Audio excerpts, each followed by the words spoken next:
welcome. This is fantastic. I believe we're recording and we are live on Facebook. Hello, everybody out there. This is Dr. Susan, and I am doing a conversation for the Mentor Project. And I am so excited today to have somebody who actually I just became familiar with, Dr. Michael Alcee. And Dr. Michael, I am just so excited to have you here. Welcome. Great to be here. I'm looking forward to it. Yes, this is great. And let me first tell people a little bit about your background and what you do. And you are a clinical psychologist, you're a therapist, you're a keynote speaker, you do TED Talks, you're an author, and you're also involved in music, literature, and the arts. And, you know, one of the things that I was most struck by that I really want to explore with you, I mean, there's several things I want to explore, but one of the things that really struck me was that you were able to take all of your passions and combine them professionally. Because sometimes people just they separate it. They do one thing professionally and then they may have their passions on the side. But what I was most impressed with in terms of the more I get to know your work, and again, I just got to know your work and did a little research, and it's amazing to me that you were able to really combine it all, not just personally, but professionally as well. So one of the things, and there's lots of topics I want to hear about, but I thought it would be fun to just start with, what was your first interest and how did that evolve? Did you want to become a writer, a speaker, or a psychologist? What was that first thing, and then how did it unfold? But let me ask you first, what was the first thing? Yeah, I mean, first of all, it reminds me a lot of a book I read. David Epstein came out with a book called Range, which is so much about how, in contrast to what we normally think that we should be an uber specialist, it actually really helps us to be more fulfilled and creative, to expand our range. That even Roger Federer didn't start in tennis, and yet he's a pro. And so I always felt that resonated with me much more. And so for me, what really struck me first was psychology through the lens of literature. My mother was a social worker, and whenever we would always talk about books, whatever I was reading in school or out of school, and we'd talk about the psychological inner workings of the characters as if they were our friends. And so to me, art and life were always interconnected. And then, of course, as I developed in my childhood, I also took piano lessons, and music became very important in my life. And so the combination of figuring out how you kind of notice these artistic forms, and also musically, how you listen for tone. Because when we're talking emotionally, music is one of the most powerful media to express the range and capacity of human emotion. And so to me, literature is the height using language, and music is the height using a completely different language. And so I think for me, those always felt like they were interconnected. So let's get real concrete here, because I think people in the audience will be interested in knowing, there might be kids out there, adolescents, and I know you work with college-aged people, so how do they actually do it? What did you concretely go, in high school, what was your main interest? How did you decide to become, because did you go straight into becoming a psychologist in college, straight out of high school? If you could take us through the concrete for the first few years of high school and college. Yeah, I think even in high school, I managed to try and get as broad a range in different subjects as possible. And then I deliberately chose to go to a small liberal arts college. I went to Williams College deliberately because I wanted to really immerse myself in everything.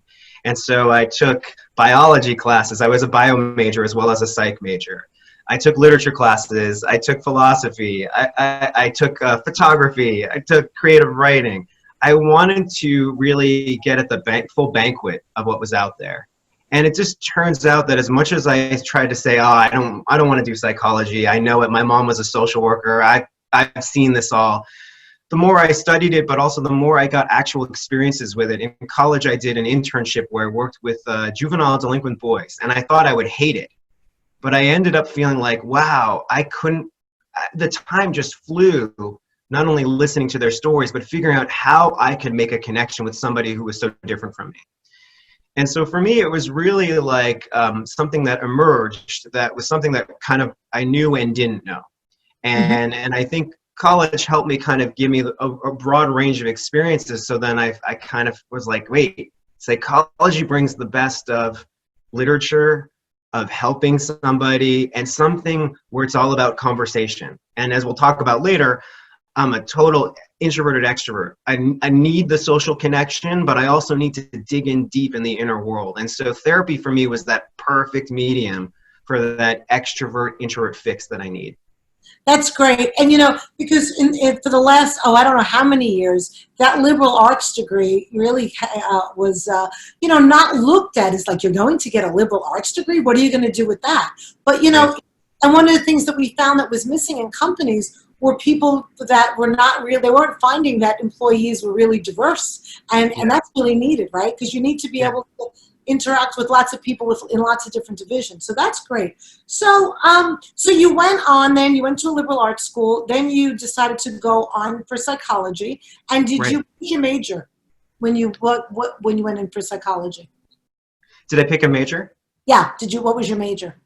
You went for Oh, clinical. it's fun. It's funny. When I was in college, I was really unsure what I wanted to do. And so I hedged my bets. I said, I'm going to take a hard science and a soft science. I'm interested in biology. I was interested in genetics and all that was going on in genetics at the time. I was curious about possibly being a neurologist, but I wasn't cut out for med school. But I also was intrigued by the inner workings of working with people. So I did psychology as well, and then I found, ooh, they both enhanced each other. And then I think a big part of learning about what you want to do is also learning about who you actually are, not who people say. Yeah, talk a little bit about what you mean by that. So Well, in terms of yeah, like somebody, let's say we have somebody who just graduated with a little liberal arts degree or is getting one, and yeah. they really like don't know what to do because they have so many interests similar to what you did. What did you actually do to kind of figure who you are? Yeah, I mean, I think it's really important to kind of recognize what you think you want to do, but also what you think you should do, and also what others have told you you should do, right? I don't think there's any high school or college student that doesn't have that voice on the side of, in their ear saying, this is the right field, right? My father wanted me to go to economics because he was a business type. Now, I took an economics class and I said, yeah, this isn't for me. Um, I thought that I should go into therapy because my mother and I had that in common, that we love that, but I also needed to figure it out for myself. So it's really important to kind of figure out what you really want and what you really need, but also what really is most natural to you, right? So I found that it wasn't going to be most natural for me to be a doctor, a medical doctor. It wasn't going to be natural for me to be a lab researcher. I was terrible at it. But I did find that what was more in tune with my personality and my temperament was conversation and digging in and helping people to locate what was happening emotionally. And so I think it's really strange. It's a funny thing is when we go into high school, we think, we're being prepared, and we think most of us when we go into college, we think this is it. But by the time we get out of college, we know exactly. And the ironic part, of course, is why they call it commencement, is because we're just beginning to know who we actually are. And the other thing too is that part of college, I think, is also getting us to see a range of who we are and the range of what the world is, for us to now see what really sticks. And it takes also trusting a bit that, because the funny thing is about psychologically, as you know, as a therapist, is we all come with our own instruction manuals, Right. but we often don't really know what are on the different pages. Well, And sorry, go ahead. and so we look for mentors and parents and therapists to be troubleshooters with us, and also to help us clarify and illuminate what's on those pages. But at the very end, that is also something that it's our process, And then the other thing is, once you know it, you feel it, right? It's like Joseph Campbell, the great mythology expert, said, it's really important to follow your bliss. Right. And to follow your bliss doesn't mean to just go out and be a hippie and just do whatever you want. It means to really be in tune with who you are. One of the things I want to underscore, because I love what you said in terms of the different voices of different people in your life. I know when I work with people, I often do this as an exercise. It could be about a career choice. It could be really about any decision. I have Right. people sit down on a piece of paper and say, okay, with whatever the thing is, what would this person say? And often those voices, it doesn't have to be a live person. It can be somebody who sees. It can be somebody that you've looked up to from afar, and you get all that out. And then once you're free, you can say, okay, now what do I want? But sometimes that's very jumbled in your head, and you don't even realize whose voice it is that's kind of talking to you and muddling it. So I love that. I want to underscore that. And let me give you a musical example, because I think that's helpful. You know, when you look at great composers or even rock stars, right? What we tend to do as musicians is we tend to emulate those we admire first, and then try to be something that's very much in their style. And it's a good starting point for us, right? And so even if you listen to the Beatles, for example, they sound very much like the Everly Brothers, or they sound like so many other people, blues folks. But then they use that to then launch, who am I really? And how do I take from all that I really love, but how does it fit for me? And so I think it's really an interesting combination process to say, I can draw on this stuff and I can be me. And sometimes what's interesting is it's like kind of hard to say where one begins and one ends. That's when something becomes art. And I think another thing is that we should also see education as an artistic process, right? And therapy, you know, it's interesting because I always found therapy to be, for me, a very creative process with the person that I'm working with. That it's not, I'm not following a theory necessarily. It's actually, I'm in the moment. And when people have said, well, you know, put down what you do with people step by step, I'm like, it's kind of difficult because once you've had the experience, I'm just feeding off of what the person brings me. And for me, it's really a creative process, which I'm sure you do. So let's go. So you go to college, right? Then you go, you decide, did you go straight into psychology in terms of getting a PhD, a master's PhD program? Surprisingly, yes. I didn't expect, when I went into college, I didn't expect that. It was because it just clicked and felt right. Right. And then what I found is when you find what you really love, going to graduate school or doing training is like going to a candy store. It's not like work anymore. It's just like play. And then throughout this, what do you actually, because I know you have musical interests and writing. So do you play an instrument or do you sing? Where in music are you? I'm not familiar with that. Yeah, I as a kid, I studied piano, both classically and later on I studied jazz as well. And, you know, and it's always been something that has been a good friend that I could always go to de-stress and unwind and recharge. And I just, you know, like everybody else, I also just appreciate a range of different kinds of music. But for me also, like I said, being someone who's interested in poetry and literature, even as a good writer, you're listening to the music of the words and also the music of the tone. And I think so much about being a good therapist is about having a sensitive ear. Yeah, that's so true. So you come out with your a degree in clinical psychology. Right. You go into practice. You start working. What's your first employment? Yeah, I did a lot of internships and trainings in college counseling, and I found what I loved about it is I got more time clocked with doing therapy rather than doing paperwork or doing case management. And so for me, that was the music that I wanted to play. That was the art. And so I just wanted to keep on developing that craft. So I worked and trained at a variety of different college counseling centers, and then so the funny thing is, even though you think I knew all this about what I wanted to do with the range, not at all. Right. I just knew I wanted to do therapy. And I wasn't sure which area, but eventually I said, I like working with adults, but I like working with young adults. And I like working in a college environment because it's really, really eclectic and intriguing and creative. And then I worked full time in college counseling, but as I was approaching 40, I was tired of the demands of full-time work. So I said, forget it. And I left to do private practice, part-time, and a part-time gig opened up at the Manhattan School of Music where I could still do college work and now with musicians. That's great. So you did college counseling at the music school? Now I do that, yeah. Which is fabulous because you were able to take that passion and talent for music and then combine it with your counseling. Which I think is also an important message for folks who are starting out, that even if you have a passion, you might not know when it's going to link up to the center of what you're doing. Right. But as you develop, it's going to bring you somewhere new. And so that's the exciting part. So, don't discount your hobbies, don't discount your side interests. Your side interest will eventually come connected to your main interest. And And that's the creative part. And it's interesting because, you said you turned 40. And so Yeah. this, when you were younger, it's like, sometimes young people think, oh, I have to make a decision now. And if I don't do it now, it's like, no, 40, 50, 60, people reinvent themselves all the time. And, it's not over, right? Like that we're really, we're constantly reinventing ourselves, which brings me to something. Actually, I read an interesting quote that I want to bring up because I think it has a lot to do with what's going on now that we can apply it. Mhm. You said somebody was writing about they had gotten, actually, it's interesting because it was a year ago, I think. Well, actually, I'm not sure of the timeline, but it was totally prior to COVID. And it was, the person had pneumonia. They were sick.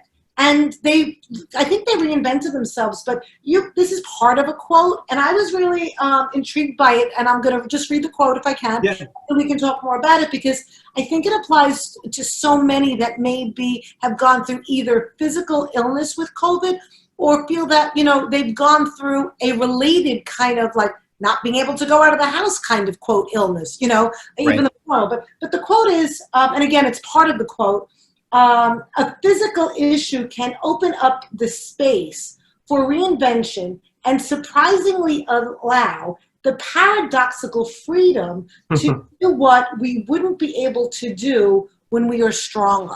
And when I read that, I was like, oh, this just so resonates with so many people, because sometimes when they're in it and they feel like, oh my God, I'm like staying in bed all this time, or I had COVID and I was sick with the virus. But I would love for you to talk a little bit more about that, because it's an opportunity, right? Yeah. I mean, I think it's really important that sometimes we think creativity is just artistic creativity in terms of writing a symphony or creating a painting. But Harvard psychologist Ellen Langer talks about mindful creativity, about the capacity to notice new things and open up to new possibilities. And it reminds me of a wonderful story. There's an apocryphal story about the pianist Robert Schumann. And he was set to be a virtuoso pianist, but he did these exercises for his fingers that like messed up his tendons. And so he realized he couldn't do it. And instead of that being a major setback, it is what allowed him to then focus on being the greatest romantic composer we have. So that physical setback actually gave him a strange kind of freedom to try out something new. It's when we only feel a victim of whatever the losses or griefs or challenges that I think we abdicate not only our creativity, but also our vitality. I think something that's so powerful about being psychologically creative is about embracing all of it. The wonderful stuff, the strengths that we have, the resources and talents, but also about mining the difficulties, the adversity, and even making something, to borrow from a quote from the play Equus, we've got to make something out of our pain. Yeah. We can't just pull from the common bin of humanity, like the psychiatrist says to the boy who is over-medicated in that. We have to have our own pain. And when we can take that pain and turn it into meaningful suffering, we transcend it. And a lot of art comes from transcending suffering and connecting it to the joy and the beauty of being fully alive. And I think I've worked with a lot of people who had physical illnesses and things that have been debilitating. And I found that the first step is really to accept. Yeah. And because, I see so many times, and it's understandable, but our tendency is to go into this denial, like this can't be happening. And that, I think really stops us. And, I don't, you didn't say it directly, but I wonder if for you, that's also a piece, of that process, is just being able to accept, actually, this is what's happening, instead of saying, no, this can't be. Because I find that until we can say, okay, acceptance, and it doesn't mean you're giving up for the possibility of changing it. It's right. Kind of like accepting it. And I see a lot of people in my work struggle with that piece. So I wonder what your thoughts about that. Yeah, I think, it's funny. It's ironic. It comes back to that myth we have that we should be specialists and only be one main thing. Right. We are not built like that. We are built of multiple selves. I love to quote uh, Walt Whitman, the great American poet, said, do I contradict myself? Then, well, yes, I contradict myself. I am large. I contain multitudes. We all contain multiple facets of self. We all contain multitudes, and it's not an easy project. Pablo Neruda said it also, we are many. But the thing is, if we want to be many, we also have to, I love, there's a wonderful Buddhist monk named Thich Nhat Hanh, and he talks about how, the first noble truth of Buddhism is that we are all suffering. But he says, don't let that make you forget that that's just because we're feeling. But to suffer means we also have the capacity for wonder. So if we can hold the combination that yet we can suffer, but it also means that we can experience, then we don't lose. And I think it also comes to what we're going to talk about as we go along too, about polarization, because we can easily polarize individually and say, I'm only this and I'm not that, or I need to only be this, right? And that doesn't allow us to have full openness and range and full connection to the possibilities of what we can be. Right.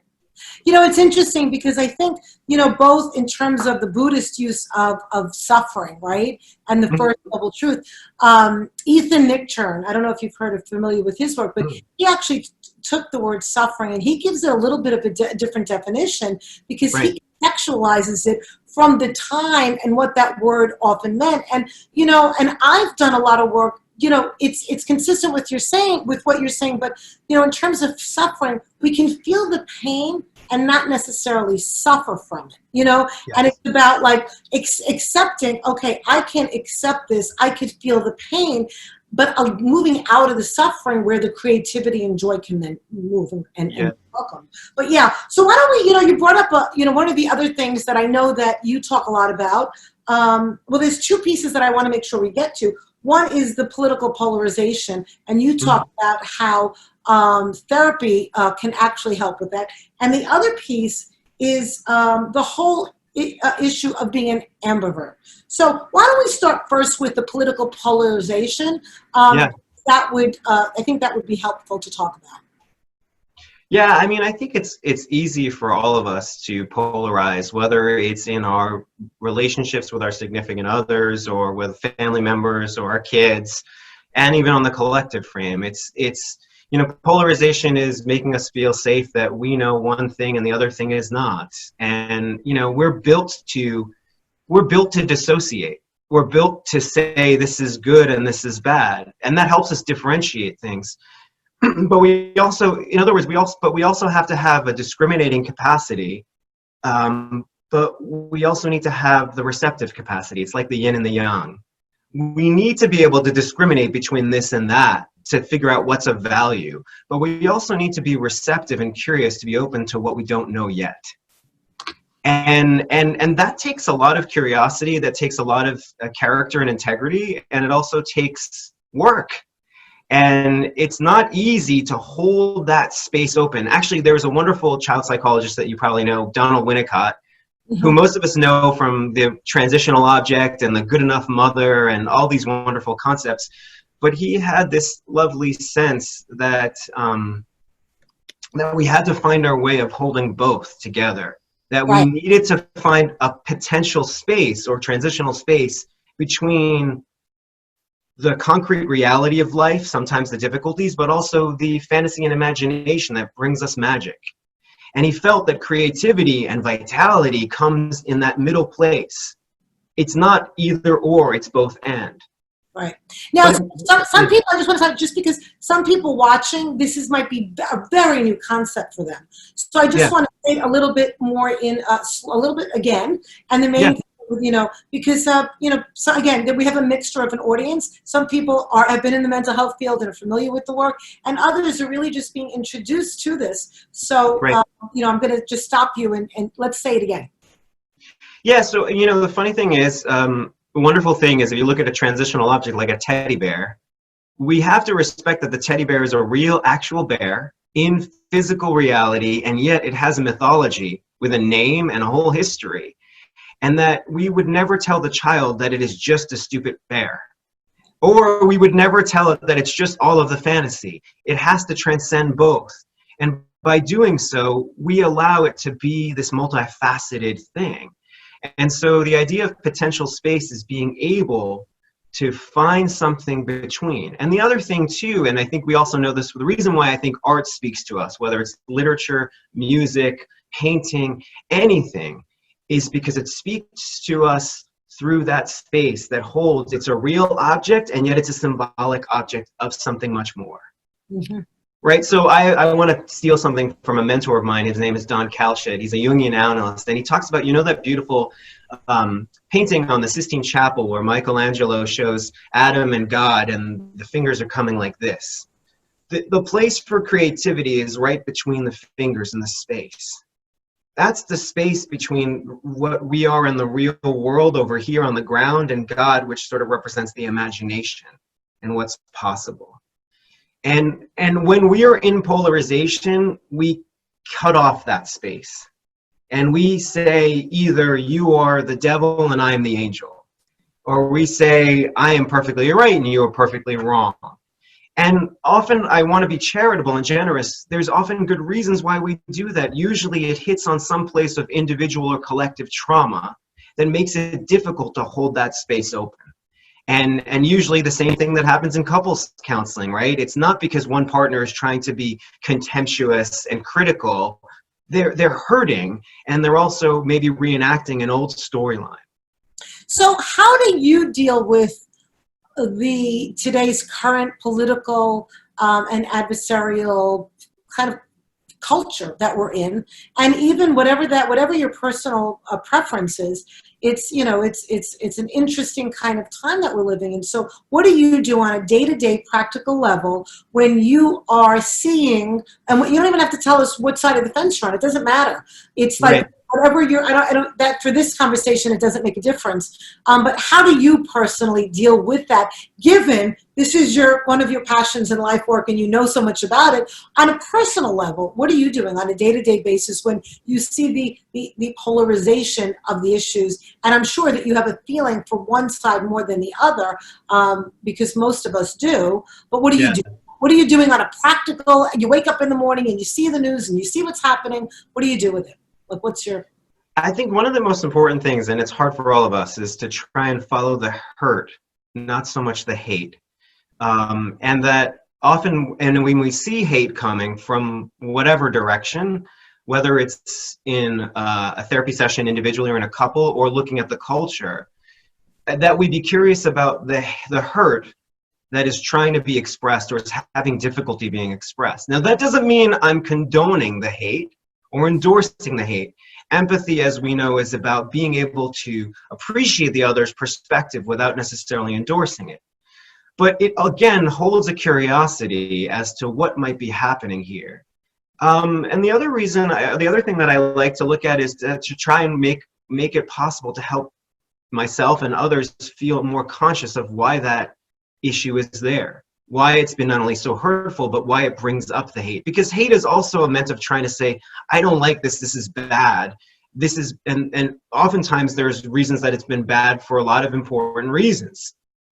But in other words, it needs to be translated into something that's more usable, right? And so I think for me, it's really, really important to really work on that consciousness. The other thing too, I joke around about this, and I don't mean it totally flippantly, but I think it's also important for us to also recognize that we're all victims and perpetrators. Yes. That we are all gray, messy, multidimensional, multifaceted creatures. We are imperfect creatures.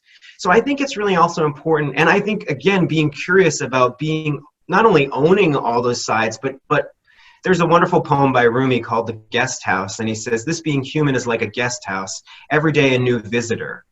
A meanness, a joy, a depression, and greet each one as if they are a guest sent from beyond, right? And they could teach you this really important lesson. So I think it really takes a lot of inner patience and a lot of inner strength, but also a lot of courage. And we know that courage actually comes from the French word cœur, for heart. It takes a lot of heart and soul to be able to do that work. And I'm not saying that it's easy, but I think it's worth it. And well, I think, yeah. I think one of the things that's happening too is, when I think about this, and it's probably consistent with some of your thinking, is that what the hate does, what the pointing the finger does, is it keeps people from actually experiencing other feelings. So Yeah. it keeps us in denial in terms of, if we're so busy hating the other person or hating the other view, then we never really are open to saying, let's move on to the solution and look at the real problem in terms of, like, how are we actually, what are we experiencing here?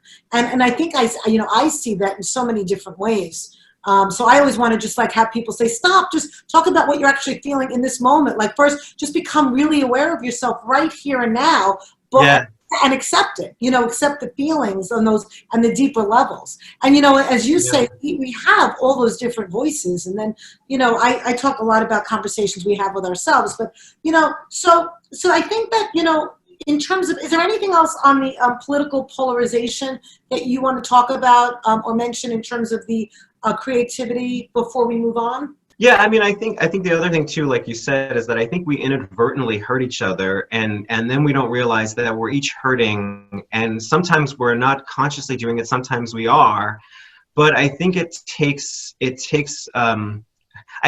capacity also on both sides to grant a certain humility that I could be part of the problem as well as the solution.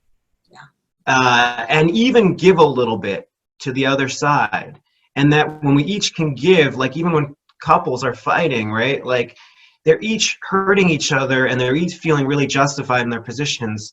But on some levels, when we get to the tenderness, when we get to the core of it, and the fear that's also defensively protecting, because remember, here's another thing connected to art. When you're an artist and you're creative, you not only work with the muse, you have to fight the critic. And so the critic is also the defender and protector, but it also can be really vicious.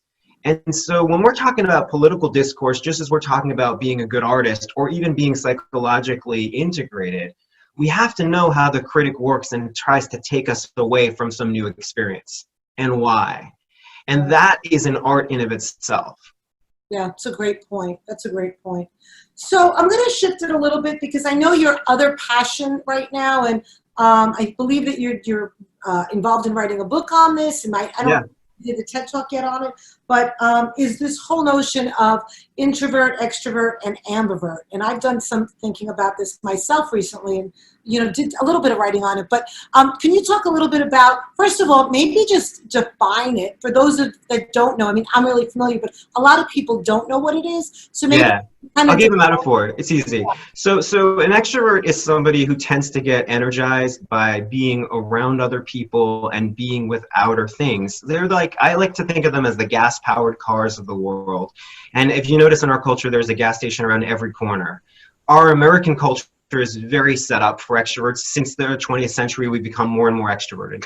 Introverts tend to replenish and recharge more by going inward, by reading, by thinking of ideas, by reflecting. And so I consider them more of the electric cars. You have to go home and really be on for a number of hours. And then the ambiverts like myself, we're the hybrid cars who have both. And it turns out the funny thing about us is that just like this is extrovert charging up for me. I was doing a lot of writing today, so I was feeling unbalanced in my extrovert side. Now I'm feeling replenished. I had my writing. I love that analogy. The analogy of the cars is phenomenal. That's great. Yeah, it's easy. Here's another party. I heard Susan Cain say this. If you're an extrovert, you can stay at a party for 5 or more hours and you're loving it. If you're an introvert, 1 hour or maybe 1.5 and you're done. Right. An ambivert, maybe 3. Yeah. That's right. Right. Yeah. And so what's your work? Like, what do you, when you're talking about ambivert, like what do you want to, what do you think is important for people to know that, because there has been some controversy about whether or not extrovert and introvert actually exist, and we all kind of are at different points in our lives. We may be more of one more than the other, but I've seen some work where they say we're all ambiverts, but to different. We are. To be human is to be extroverted and introverted, right? Like the thing is and Carl Jung even said there is no such thing as a pure introvert or ambivert. Any of those would be found in a lunatic asylum. So, but I like to think of it more like, what's our natural tendency, right? Are you left-handed or you're right-handed or you're ambidextrous? So of course, we all, when trying to make music as a pianist, of course, doesn't matter if you're born with one or the other, you have to use both. And the same thing with being psychologically integrated. But I think what I want to write about is how we talk a lot about ambiverts in the business world, like Adam Grant and Daniel Pink talk a lot about ambiverts and how different and interesting they are. But what I've noticed is we haven't talked about it as psychologists and therapists about what it means to be an ambivert and actually how we even define the term. Most people don't even know that a little-known Oregonian psychologist named Edmund Conklin coined the term in the 1920s. Most people think it was Carl Jung. Most people think it was the mother-daughter team of the Myers-Briggs. It wasn't. And so what I want to do is talk a little bit about, like, who are these folks? There are some estimates that I think something like 30 to 50, like some wild estimates that there's a lot more of the majority of the population that are ambiverts. And I'm curious in talking about what is it like to be an ambivert. And also, I work with a lot of people who have unexplained anxiety and depression and social issues, social difficulties, because they don't know how to work that ambivert side of them. And so I like to think of it as like, it should be fundamental to know how you charge up. And continue. Yeah, and so I think it would be really interesting to think about this more psychologically, but also as a model for everybody, right? Yeah, like, I think it's very important because I know, you know, people usually think that I'm an extrovert, yet I really need my alone time. And my favorite time of the day is when I wake up really early in the morning, 4 or 5 o'clock, and I'm just writing. And I can do that for hours, and it's like, it's great, and I find my joy. But I also need to be very social, and I spend my days interacting with people, whether it's, you know, the media or patients or colleagues or socially. So it's both, and it's really, I think it's so needed to be able to kind of think about it that way so that you can know yourself, so that you can regulate yourself, so that it's not like, oh, am I depressed? No, maybe you just need time to be alone, or maybe you need to charged, right? Like what kind of guest do you need right now? Exactly. And it's funny, I read a cool quote by Audrey Hepburn earlier today. And I was thinking, because she reminds me of someone you would think would be just a classic extrovert. But she wrote this, she said, I have to be alone very often. I'd be quite happy if I spent from Saturday night until Monday morning alone in my apartment. That's how I refuel. Right. So that's perfect. Perfect. I mean, even if you look at Abraham Lincoln, one of our greatest presidents, he was extraordinarily gregarious, could tell fantastically funny and wonderful stories, but also needed loads of time to reflect in his own solitude. So how do you do it for you? How do you, what are your skills in terms of, or the tools that you're using now as you think about this concept and you start to write more about it? What are you developing in terms of, for your own self, how to judge, okay, what do I need right now? What do I need to do? What are some of it's precisely why I left full-time college counseling, because I knew I needed to have a schedule where I had patients, but then I had some downtime for introvert recharge time. And so that I could have a break to play piano or read or walk or do something so that I could recharge the batteries. And yet, but I still can do my passion. And so then, you know, even finding the job in Manhattan meant I can go into the big city and get out for 2 days a week and be with artists and then come back home. So, and for me, sometimes it means, I have a 2-year-old, so sometimes it means waking up an hour or two before everybody to have some set aside writing time, recharge time. But it's really being very mindful about how that is an important part of making sure that I'm not only balanced, but also it's making sure that I'm knowing my own instruction manual and how I can function the best. And I think that's one of the things that my co-author and I want to write about is to share, like, what are the tricks that we found as ambiverts, and how can we use, like, for example, even with a 2-year-old, one of the things that I used to do when we used to go to restaurants when he was really young is when he was starting to cry and he needed a walk, I'd be the first to volunteer. Because that would be my time to get away from conversation, to have my own introvert break, and help my wife. Did you say when your 2-year-old was really young? Well, when my 2-year-old was like, you know, well, a year old. Nothing, just because you said, I'm thinking to see if an older person, an older child, because 2 Yeah, no. It's just a funny little, like, oh, the 2-year-old's still pretty young, but he's talking now in sentences and sometimes acts older, so I feel he's like older than he actually is right now. That's great. And that, Yeah. that really challenge you in terms of looking through the world in a whole different lens with your 2-year-old, right? Yeah. Yeah. Yeah, exactly. And I, you know, it's funny. I see it in him too. I see he likes to get outside a lot. When it's a rainy day, he gets bothered because he likes to go out there. And then an hour or two of being outside, he wants to just watch his little video and he wants to just daydream. Right. And we all need that, right? I mean, We that's all need that. we all need that. We all need that time to contemplate, and we see it through, through all the different religions, right? When we look Yeah, at culture, completely. almost every single religion has a day or time of just stopping everything and being contemplative and not working and not doing, Right. Right. So it's kind of interesting in that sense as well. It's interesting too that this pandemic has reminded us of the value of that and also forced us to have to look at that. And I think it also forces us, extroverts, introverts, and ambiverts alike, that we always need to find the right balance for us. Right. Yeah. And it's definitely because I can see from the people that I know, and even from myself, that sometimes when I'm doing, because my go-to when I'm stressed is to work, so I will overwork, and then but overwork for me means with people. So it's the extrovert part, and then all of a sudden I'll hit a wall and I'll go, I feel really stressed. Wait, I haven't had enough downtime with myself, right? Yeah. That's the piece. Yeah. Yeah, it's really knowing your own signals with it and really listening to them. That's the most important part. And it brings me to another question, just because I know we talked a little bit about creativity, and I know that that's just so much in terms of your passion with that. What do you think that some of the myths are, or some of the assumptions are about creative people versus, because we're all creative, but that people, I think, we talked a little bit about this prior to the on our earlier call about in terms of people sometimes might misinterpret a feeling of depression or anxiety, but it actually may be creativity that's not being tapped into. Yeah, I think we're most alive and connected when we're creative. And I think that's our natural state. I think that's why children are so creative and curious. There's an old, I think there's a Jewish kind of story, midrash, that says that the little mark over here is from the angel saying shh to the child because it already has all of God's wisdom. And so I think there's a sense that we start with a sense of a real connection to that creativity and that artistry, and then we think it's only something that's a luxury or supplemental. And I think the greatest myth is that in order to be an artist, we have to either be an artist in the technical sense, or that even to be an artist, you have to be tortured.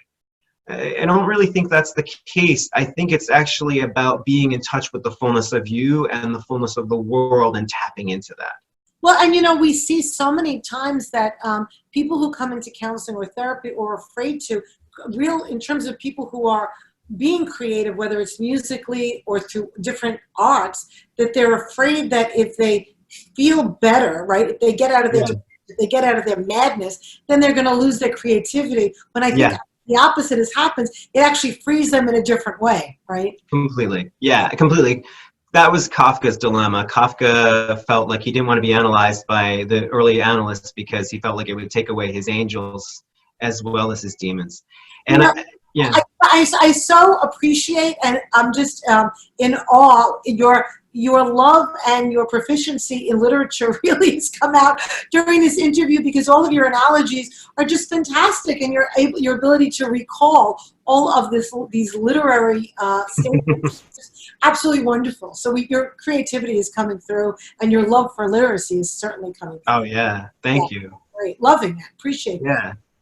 Yeah, we need to remember that this part of us is not a supplemental side. It's actually part, if we think of it more like creativity as our oxygen, just like meditation reminds us that the breath is the source, right? And where does the breath come from? I once heard Andrew Weil talk about the breath, and he said that breath comes from spirit. Ruach in Hebrew is spirit, and that's where we get respiration, because it's like the divine breath. So it's really important to remember that creative impulse comes from that place, and that if we want to be connected, anxiety, depression, and all those things are outgrowths of not being connected or aligned with that enough. And usually they're messengers to say something's wrong, listen. So I have a fun question for you that might, I hope it doesn't put you on the spot, but I like to ask my guests this. Yeah. What might be one thing that people would be surprised to learn about you? Oh, that's interesting. Oh my gosh. Some people What watch do people know you well. Some people don't. They're just, getting familiar with your work for the first time. But what would somebody, even who knows you or doesn't really know you, be surprised, given everything that you've shared with us on the show, kind of to learn about you? And it could be silly, it could be deep, it could be anything. Yeah, that's a really good question. I'm trying to think of what would surprise people. It's funny. I've often thought that what I think is funny about therapy is that I think people are surprised that what they get in therapy is just this. I think that sometimes people think when you're a therapist that you have to put on a kind of therapy role and that you should kind of like be in this certain, kind of position. And I think the more and more I've gotten in touch with who I am as a professional, but also as a person, again, I realized that there's no kind of distinction between the art and life. And I think, sometimes I don't think that's as much of a surprise to people now because they've gotten to know me, but I think it's a surprise for most people who come to therapy. I think it's a surprise to much more of yourself in the room than kind of more of a blanket. You have to leave yourself out. Yeah. But you use it. Right. Yeah. That's the and also the other thing too is I think people get surprised at how much fun and playful therapy it could be. I have my off upstairs in my house, and my wife says, "Are you sure you're doing work up there?" Because there's a lot of laughing. I used to say I had several patients where we used to say, well, if you didn't cry and you didn't laugh, then it wasn't a good session. It was both. Yeah. Laugh and cry, and then we knew it was a good therapy session. I think the other thing that people would be really surprised at now that I think about it is as much as it seems like I'm comfortable talking like this, I, for many, many years, had a deathly fear of public speaking and would hate this. Okay. It took me. People would be surprised. Yes. Completely surprised. Yeah, you absolutely flow. You've done TED Talks. So it's great for people to know that you were uncomfortable and that you were able to get over that. So talk exactly. Yeah, and I think that's really important. And I think that's where I think it's so important, just as we're talking about mentoring.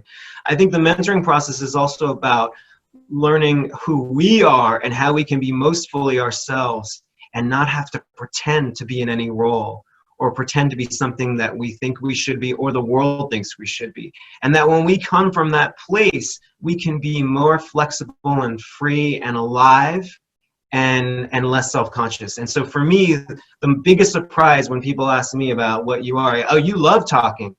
No, I used to hate talking, and I used to shake before I had to go on, and I used to try and put it off and over prepare and all this stuff.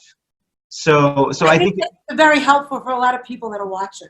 Watch this, because so many people think that there's something wrong with them because they're afraid. But most people are really, it's you talk about music. I was listening to something with James Taylor recently, and he talked about being still. To this day, he is frightened and anxious before he performs, and he uses counting from 50 backwards before every performance because he's so anxious. And to hear that coming from, like, you think, James Taylor, like, really? Wow, yeah. Who knew? Right. No, he just said it like a couple of weeks ago. So it was fascinating. So it's always, you bring up a good point. Let me just add, I'm looking at the time, and I think we might have some people either on and also watching on live. So I want to see if there's any questions, but talking about mentoring. So who are some of your mentors been? It's funny. I didn't realize how pivotal my piano teacher was growing up. I didn't train to be a professional musician at all, but my piano teacher, he was not only Juilliard trained, but he was also so emotionally intelligent that he actually taught me how to be a more integrated person because he was so patient and kind, but also so knowledgeable. And I always felt like he saw the best and the better in me, and that he shared with me of what he had. And to me, for me, it really meant that he showed me like someone could be really intelligent and talented, but if they're secure and if they're generous, it becomes this mutual act of creating. And you know, that was something that was really astounding to me, that I would get that more from a piano teacher than, let's say, from regular school. It sounds like that's how you are as a therapist, actually. The way that you just described what your piano teacher did in terms of being generous and giving of themselves and just being themselves, that's what it sounds like you are as a therapist. Well, then I guess Mr. Sternklar did a very good job, because you know, I still talk to him to this day, and then of course, you know, my own therapists have been very, very helpful. I think whatever craft you go into, you also want to be not only the person on one side of it, you want to be on the other side of it. And so if you're a musician, you got to listen to a lot of music and go listen to other people play. If you want to be a good therapist, you go into therapy to watch how other people do it. And I think it's not only humbling, but it's also allows you to take in all these influences. And so I think it's really important, because I think sometimes when we feel like we need to grow up and we need to figure out who we are, we think, wait, I need to be better and better. Yes, be better and better, but don't feel like you have to know it all. You can take from your elders, but also they're going to influence you, and it's going to come out in your own style. That's great. And you know, it's interesting because you just said that, because Hara, I think, was on, but I think she had to get off, and she's an editor and a writer, and she talks about how if you want to write, you have to go and read. And you have to read, yeah.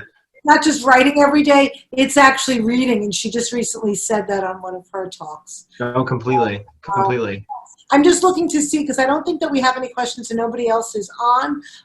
You know, this has been fantastic. Thank you so much for being here, Michael. This is great. If people want to reach you, then they can reach out to the Mentor Project for more information about you. But this is great. And I think you're also going to be on one of our other shows. I'd love for you to, you know, be on where we have people on to answer. So it's an Susan program, and I'd love for you to come on that too. So this has been fantastic.